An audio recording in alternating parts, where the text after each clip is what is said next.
ஸ்ரீராமஜி பத்திரிகை நிறுவனத்தாருக்கும் பத்திரிகை செய்தியாளர்களுக்கும் பத்திரிகை டிவி செய்திகளை நடத்தும் அன்பர்களுக்கும் எனது அன்பான வேண்டுகோள். நீங்கள் பத்திரிகை நடத்தக்கூடிய அனைத்து செய்தியாளர்களும் கொஞ்சம் நடுநிலையோடு நடந்து கொள்ள வேண்டும். ஆளுங்கட்சியின் செய்திகளை ஒரு மாதிரியும் எதிர்கட்சியின் செய்திகளை ஒரு மாதிரியும் அடுத்த நிலையில் உள்ள செய்திகளை நீங்கள் போடுறதே இல்லை. அதே போல் நடிகராக இருந்து கட்சி தொடங்கினாங்கன்னா அவருடைய அதாவது ரொம்ப மக்கள் மத்தியில் பிரபலம் அடைஞ்சு ஒரு கட்சி தொடங்கினா அவருடைய கட்சிகள் மட்டும் ஒரு பிரபலமான செய்தியாக முதன்மையான பக்கத்தில் போட்டு நீங்கள் செய்கிறது தவறான விஷயம். எல்லாருடைய செய்திகளும் நீங்கள் சமநிலையாக தான் பார்க்க வேண்டும். யார் என்ன கருத்து சொல்கிறாங்க, ஊடக அன்பர்களுக்கு பத்திரிகை அன்பர்களுக்கு நாட்டின் அதாவது பொதுமக்களுக்கு இருக்கக்கூடிய பற்றை விட அக்கறையை விட ஊடக அன்பர்களுக்கு மிக மிக கவனமாக இருக்க வேண்டும். நாட்டின் மீது பற்று இருக்க வேண்டும். நாட்டின் வளர்ச்சி பெற வேண்டும். ஒரு நாடு நன்றாக இருக்க வேண்டும் என்றால் அது பத்திரிகை துணை மிக மிக அவசியம். இந்த பத்திரிகை மூலம்தான் எல்லா மக்களுக்கும் என்னென்ன செய்திகள் இருக்கிறது என்று தெரியப்படுத்தப்படுகிறது. அப்படிப்பட்ட சக்தி வாய்ந்த பத்திரிகை அன்பர்கள் பத்திரிகையை நடத்தும், மீடியாக்களை நடத்தும், டிவிகளை நடத்தும் செய்தியாளர்கள் எல்லாருமே ஒரு பொதுவான விஷயத்தில் நடந்து கொள்ள வேண்டும். ஆளுங்கட்சிக்கு ஒரு செய்தியும் எதிர்கட்சிக்கு ஒரு செய்தியும் அடுத்த நிலையில் எல்லா கட்சிக்கு ஒரு செய்தியும் சினிமா நடிகராக இருக்கக்கூடிய கட்சிக்கு ஒரு செய்தியும் உங்களிருந்து பிரித்து பார்க்கப்படுகிறது. அது தவறான விஷயம். ஏன்னா ஆளுங்கட்சி என்ன குறை குற்றங்களை சொல்லிச்சு அதை நீங்கள் போடணும்.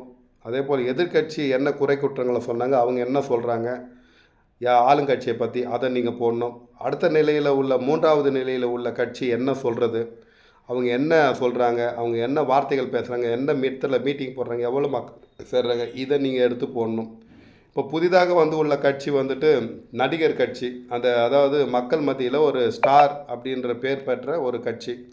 அவருடைய செய்தி இப்போ நான் பார்க்குறது என்ன விஷயம்னு கேட்டிங்கன்னா, இந்த சினிமா நடிகருடைய கட்சி, அடுத்தபடியாக திராவிட முன்னேற்ற கழக கட்சி, அனைத்து இந்திய அதிமுக கட்சி, இவருடைய 3 பேர் செய்திகள் தான் நீங்கள் முதன்மைப்படுத்தி போடுறீங்க. ஆனால் இந்த நாம் தமிழர் கட்சி நடத்தக்கூடிய விஷயங்களில் அவர் நடத்தக்கூடிய எந்த கூட்டத்தையும் எந்த செய்திகளும் உங்களுடைய முதன்மை பத்திரிகையில் போடுறதில்ல. அது தவறான விஷயம். பத்திரிகை அன்பர்கள் ஒரு நடுநிலையாக நடந்து கொள்ள வேண்டும். ஏன்னா பார்வையில் ஒரு பொது பார்வையில் பார்க்குறோம். நீங்கள் சொல்கிற செய்தி தான் மக்களை சென்றடைகிறது.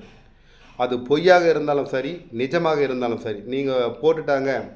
இப்போ ஒரு பத்திரிகை தினகரனில் போட்டாங்க, தினமலரில் போட்டாங்க, தினத்தந்தியில் போட்டாங்க, அப்புறம் இந்தியன் எக்ஸ்பிரஸில் போட்டாங்க, இது கரெக்டான செய்தி தான் அப்படி சொல்லிவிட்டு மக்கள் நம்பக்கூடிய அளவிற்கு உங்களுடைய சக்தி அவ்வளவு பெரிய பலமாக உள்ளது.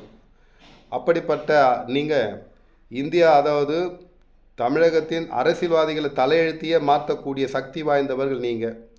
ஒரு நாட்டின் அடுத்த கட்ட அதாவது நாட்டின் தலைவர்கள் சக்தியை உயர்த்தி காட்டுவது நீங்கள் தான்.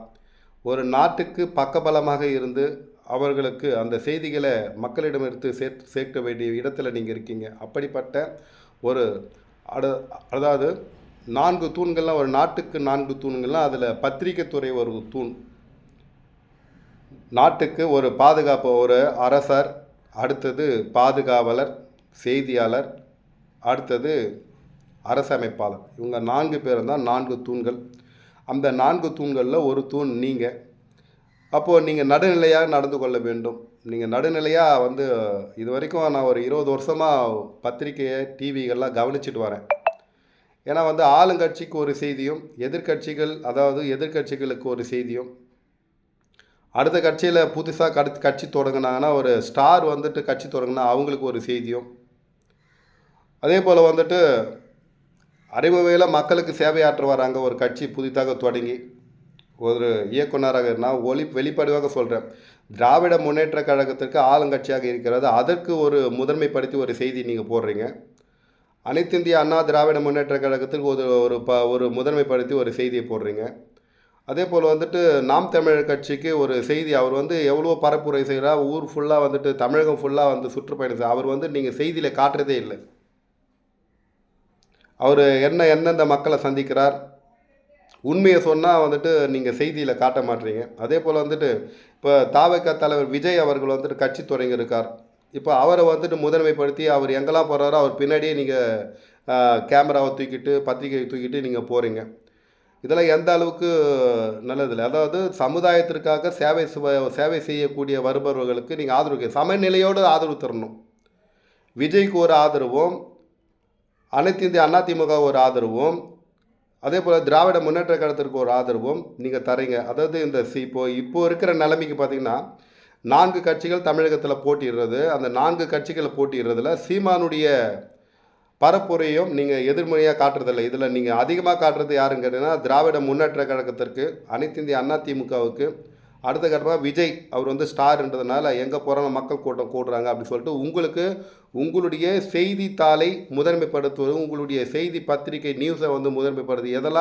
எந்த செய்திலாம் போட்டால் மக்களிடம் நம்ம வந்து செய்தித்தாளம் போய் சேரும், உங்கள் செய்தி பேரை தான் நீங்கள் எடுத்துகிட்டு போகிறீங்களே தவிர நீங்கள் காட்டுறது என்னென்னா தவறானவர்களை காட்டுறீங்க. நல்லதை எடுத்து சொல்கிறவங்களுக்கு நீங்கள் காட்ட மாட்டீங்க. இது வந்து தவறான கருத்து. ஏன்னா அதாவது செய்தியாளர்கள் வந்துட்டு சமநிலையாக இருக்க வேண்டும். பொது எல்லாரையும் சமமாக பார்த்து உங்களுடைய செய்தி இருக்க வேண்டும். ஏன்னா வந்துட்டு நம்ம பார்க்குறதுல வந்துட்டு நீங்கள் பத்திரிக்கையில் வர செய்தியை வச்சு தான் மக்கள் தீர்மானிப்பாங்க. கட்சிகள் செய்கிற விளம்பரங்கள் வேறு, கட்சிகள் செய்கிற அதாவது கட்சிகள் வந்து ஒருவர் சாடிக்கொண்டு ஒரு குற்றங்கள் சொல்லி கொண்டிருப்பார்கள். ஆனால் ஒரு பத்திரிகை வெளியிடும் செய்தியை மக்கள் அப்படியே நம்புவாங்க. இந்த பத்திரிகை சொல்லிச்சுன்னா கரெக்டாக இருக்கும் அப்படின்னு சொல்லிட்டு. ஆகையினால அந்த பத்திரிகையாளர்கள் உங்களுக்கும் நாட்டின் மேலும் பற்றும் அக்கறையும் உங்களுக்கும் உண்டு. நாட்டுக்கு எல்லா அரசியல் கட்சிகளையும் நீங்கள் சமநிலையாக தான் பார்க்கணும். ஒரு ஓர வஞ்சனை பார்த்து ஒரு கண்ணில் சுண்ணாமல் ஒரு கண்ணில் வெண்ணியை வச்சு பார்க்கக்கூடாது. அப்படி பார்க்குறதுனால நம்ம நாட்டில் நிறைய விஷயங்கள், ஒருத்தருடைய வளர்ச்சி இப்போ வந்து ஒரு நடிகரை நீங்கள் தூக்கி விட்றீங்க, அதே போல் ஒரு அரசியல்வாதி தூக்கிறோம், அது உங்களால் தான். ஒருத்தர் தாழ்த்துறதும் ஒருத்தர் ஏற்றுறதும் அது உங்கள்கிட்ட இருக்குது, உங்களுடைய சக்தி இருக்குது. அது அடிப்படையில் நான் பார்த்த வரைக்கும் கிட்டத்தட்ட ஒரு 8-7 தேர்தலில் நான் பார்த்துருக்கேன். உங்களுடைய செய்தியை வச்சு தான் அங்கே அரசியல் தீர்மானிக்கிறது. உங்களுடைய செய்தி விளம்பரங்களை வச்சு தான் வந்துட்டு இங்கே போடுற அந்த விளம்பர செய்திகள், இந்த எந்த கட்சி எந்த இடத்துல மீட்டிங் பண்ணுறாங்க, நீங்கள் இந்த முதன்மை பக்கத்தில் போடுறீங்க பார்த்தீங்களா, அதை வச்சு தான் மக்கள் தீர்மானிக்கிறாங்க ஓட்டு போடுறதுக்கு. ஆகவே எது நாட்டுக்கு நல்லது, எல்லாருடைய செய்தியும் முதன்மை பக்கம் இல்லை 2வது பக்கத்தில் போடுங்க. யார் உண்மை பேசுகிறா அந்த பக்கத்தை முன்னாடி போடுங்க. அப்போ தான் வந்து நீங்கள் சமநிலையாக நடக்கிறதா அர்த்தம். அதுவும் இல்லாமல் நீங்கள் என்ன பண்ணுறீங்கன்னா ஆளுங்கட்சிக்கு 1ஆம் பக்கத்தையும், எதிர்கட்சிக்கு 4வது பக்கத்தையும் 6வது பக்கத்தையும், புதிதாக வந்த கட்சிக்கு 2வது இடத்தையும், அது 3வது உள்ள கட்சிக்கு 8வது காணும் அவங்களுடைய செய்தியை. அவருடைய செய்தி என்ன பேசுகிறார், எவ்வளோ கூட்டம் வராங்க, அதெல்லாம் நீங்களாம் எடுத்துகிட்டு வீடியோவில் போகிறீங்களா, இதே சீமான் வருகிறார் பாருங்கள், இப்படி வரவங்க யாரும் காட்டுறதே இல்லை. ஏன்னு கேட்டிங்கன்னா வந்து சீமான் வந்து நான் சொல்ல, ஏன்னா வந்துட்டு ஒரு சமுதாயத்திற்கு மக்களுக்கு நல்லதை சொல்கிறத நீங்கள் எடுத்து சொல்லணும். அந்த விஷயத்தில் நீங்கள் யாருமே வந்து அந்த கண்டுக்கிறதே இல்லை, சொல்கிறதும் இல்லை. ஆகையினால் உங்களுடைய செய்தி என்பது எல்லாருக்கும் சரிசமமாக இருக்க வேண்டும்.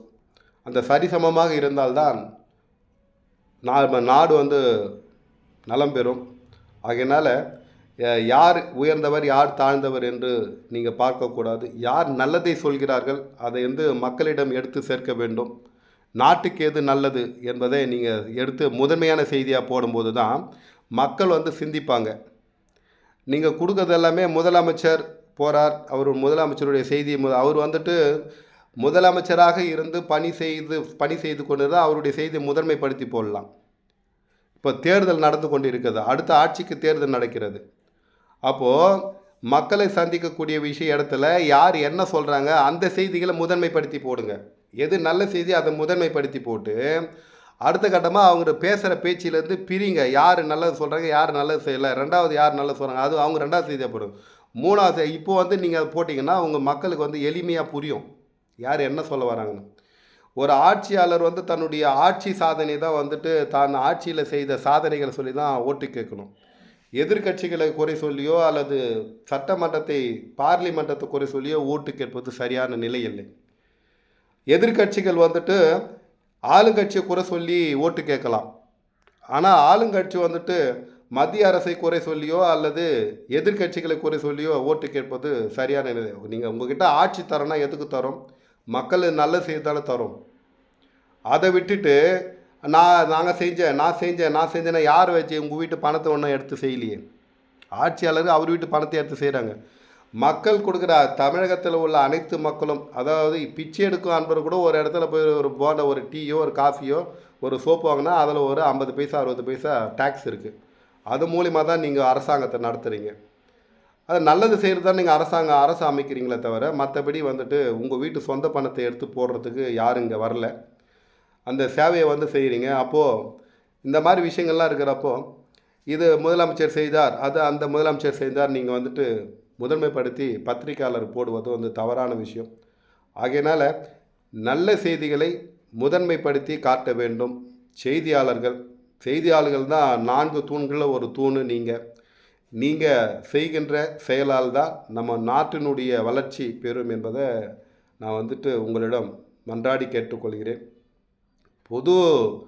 எல்லாருக்கும் சம தர்மத்தோடு, சமநீதியோடு, சம சிந்தனையோடு சரிசமமாக பார்க்கணும். ஒரு நாட்டுக்கு முக்கியமான செய்தியாக அதை வந்து முதன்மைப்படுத்தி போடுவதில் தவறில்லை. தேவையற்ற பதிவுகளை, தேவையில்லாத பேச்சுகளை முதன்மைப்படுத்தி போடுவது தவறு. இது வந்து மக்கள் மனநிலையை மாற்றும். இப்போ நீங்கள் வந்துட்டு ஆளுங்கட்சிக்கு சப்போர்ட் பண்ணுறீங்கன்னா, நிறைய பத்திரிகையில் பார்த்தீங்கன்னா அவங்களுடைய யார் வந்துட்டு அந்த ஆதரவாளர்கள், ஆளுங்கட்சிக்கு ஆதரவாக ஒரு பத்திரிக்கை இருக்கும், எதிர்கட்சிக்கு ஆதரவாக ஒரு பத்திரிக்கை இருக்கும். அந்த கட்சிகள்லாம் வந்து மக்களுக்கு நல்லா தெரியும். இந்த பத்திரிக்கை போனால் இது வந்து ஆளுங்கட்சிக்கு தான் சப்போர்ட் பண்ணணும், இந்த கட்சிக்கு போனால் எதிர்கட்சிக்கு தான் சப்போர்ட் பண்ணணும். அது வந்து அவங்கவுங்க சொந்த கட்சி ஆரம்பித்து செய்தித்தாள் செய்கிறது. அது அவங்க செய்கிறது தப்பு இல்லை. ஆனால் பொது நிலையில் இருக்கிற பத்திரிகைகள் சமதர்மத்தோடு நடந்து கொள்ள வேண்டும். இந்த சமதர்மத்தோடு நடந்து கொள்ள போது தான் நம்மளுடைய நாட்டிலே பல பிரச்சனைக்கு தீர்வு வரும். உங்களால் தான் வந்துட்டு நாட்டில் ஆட்சியை மாற்றி அமைப்பதற்கும் நல்ல சமுதாயத்தை உருவாக்க முடியும் என்பதை நான் தெரிவிச்சுக்கிறேன். ஏன்னா எல்லோருக்கும் வந்து சமதர்மத்தோடு உங்களுடைய செய்தி இருக்க வேண்டும். என்னை பொறுத்த வரைக்கும் நிறைய தேர்தல் காலத்தில் பார்த்துருக்கேன். நீங்கள் ஆளுங்கட்சிக்கும் எதிர்கட்சிக்கும் தான் அதிக முக்கியத்துவம் தரீங்க. ஆனால் இப்போது நாம் தமிழர் கட்சியெல்லாம் வந்து கிட்டத்தட்ட 15 வருஷம் ஆயிடுச்சு. அவர் எவ்வளவோ கத்திட்டு இருக்கார். அவர் வந்து ஒரு செய்தியில் கூட தரல. நேற்று தாவைக்கா 3 வருடம் ஆகிறது அவர் வந்து கட்சி தொடங்கி. அவருக்கு நீங்கள் காட்டுற விறுவிறுப்போ, அவருக்கு காட்டுற ஒரு தோரணியும் இவருக்கெல்லாம் நீங்கள் காட்டுறதில்ல. அது ஏன் எதனால எனக்கு ஒன்றும் புரியல. அதனால் எல்லாருடைய அப்போ என்ன நீங்கள் காட்டல, நீங்கள் எல்லாமே அவர் எங்கே ரோட்டில் போகிறார், நடந்து வரார், எல்லாத்தையும் காட்டின்னு தான் என்ன சார் உங்களுக்கு? எல்லாத்தையுமே காட்டாதீங்க. முக்கியமான செய்தி அவர் ரோட்டில் வர்றது காட்டுறீங்க, காரில் இதெல்லாம் தேவையா? ஒரு செய்தி தேவையில்லாத செய்தி. அவர் என்ன சொல்ல வர, என்ன பண்ணுற, இதை மட்டும் முதன்மைப்படுத்தி போடுங்க. அவர் ரோட்டில் போகிறதுலேருந்து வர்றதுலேருந்து வீட்டுக்குள்ளே போகிறதுலேருந்து எல்லாமே காட்டிகிட்டு இருந்தால் தவறான விஷயம். நீங்களே வந்து அவரை தூக்கி நிறுத்துறீங்க. நாட்டுக்கு யார் நல்லது செய்கிறாங்களோ அந்த செய்தி மட்டும் போடுங்க. ஒரு தலைவர் என்ன சொல்கிறார், இவர் என்ன சொல்கிறார், 4 பேர் தலைவருடைய செய்தியும் ஒரே பக்கத்தில் போடுங்க. அப்போ வந்து மக்கள் தீர்மானிப்பாங்க. எந்த தலைவர் நல்லது சொல்கிறார், எந்த தலைவர் நல்லது செய்ய போகிறார் அப்படின்னு சொல்லிட்டு மக்கள் தீர்மானிப்பாங்க. அப்போ நீங்கள் பத்திரிகை துறை நீங்கள் என்ன பண்ணுறீங்கன்னா, யார் வந்துட்டு உங்களுடைய பெயர், உங்களுடைய பத்திரிகை முதன்மை பெற வேண்டும், செய்தித்தாள் முன்னாடி வர வேண்டும்ன்றதுக்காக எந்தெந்த நடிகருடைய செய்தியை முன்னாடி போடுறீங்க. ஒரு நல்ல செய்திகள் வந்து பின்னாடி தூக்கி போகிற இல்லை, போடுறதே கிடையாது. அன்பான வேண்டுகோள், நீங்கள் வந்துட்டு சம தர்மத்தோடு நடந்து கொள்ள வேண்டும். அப்போ தான் நம்ம நாட்டை வந்துட்டு நல்லவர்கள் ஆட்சி ஆள முடியும். அப்போ தான் மக்களுக்கு நல்ல செய்தி சென்றடையும். இதுதான் உண்மை. இப்போ நான் கூட கட்சியில் நிற்கிறதுக்கு நான் கூட தயார். நல்லது செய்வதற்கு எல்லாருமே வருவாங்க. அதுக்கு வந்து நடிச்சிருக்கணும். இப்போ வந்து நடிக்காமலாம் வந்தால் அரசியலில் வந்து இடம் கேட்க மாட்டாங்க. நடிச்சிருந்தால் தான் ஓட்டு போடுறதுக்கு மக்கள் கூட்டம் கூடுவாங்க. சாதாரணமாக ஆளுங்க வந்து நல்லதை செய்ய போகிறேன், எனக்கு ஓட்டு போடுங்கன்னா யாரும் ஓட்டு போட மாட்டாங்க. அதுக்கு என்னென்னா நிறைய கஷ்டங்கள் படணும், பணம் இருக்கணும், இந்த மாதிரி விஷயங்கள்லாம் இருக்குது இல்லையா?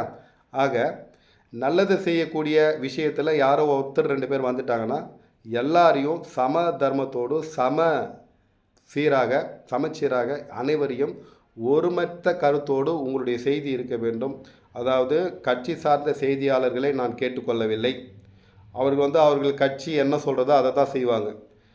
சமவெளியில் சம தர்மத்தோடு பொது பொது நிலையில் இருக்கிற பத்திரிகைகள் சம தர்மத்தோடு நடந்து கொள்ள வேண்டும். உங்களுடைய செய்தியில் தான் இருக்கிறது நாட்டினுடைய வளர்ச்சி, நாட்டினுடைய எழுச்சியும். ஏன்னா உங்களுடைய சக்தி இல்லாமல் இந்த நாட்டில் எதுவுமே நடக்காது. நீங்கள் நினச்சிங்கன்னா ஒரு ஆட்சியாளரை கவிக்கவும் முடியும், ஒரு ஆட்சியை நிலைநிறுத்தவும் முடியும். ஆனால் இது வந்து இதில் கூட ஒரு சில சிக்கல் இருக்கிறது. நீங்கள் எதை முதன்மைப்படுத்தி காட்டுறாங்க அதுதான் மக்களிடம் சேர்க்கிறது. அது வந்துட்டு நீங்கள் நல்லா சிந்திச்சு எது நல்லது நாட்டுக்கு அப்படின்னு நீங்கள் கொடுங்க. உங்கள் பத்திரிக்கைக்கும் நல்ல பேர் வரும் என்பதை தெரிவித்துக் கொள்கிறேன். ஏதோ எனக்கு தெரிஞ்ச விஷயத்த சொல்லியிருக்கேன். ஏன்னா என்னுடைய மன ஆதங்கம், நானும் வந்து அரசியலில் இறங்கி மக்களுக்கு சேவை செய்யணும்னு நிறைய ஆசைகள் இருக்கிறது. ஆனால் நமக்கு வந்து பணபலமோ பக்கபலமோ இல்லை. நீங்கள் சம்மதிச்சா நான் கூட வரேன். நன்றி, வணக்கம். வாழ்க ஸ்ரீராம்ஜி.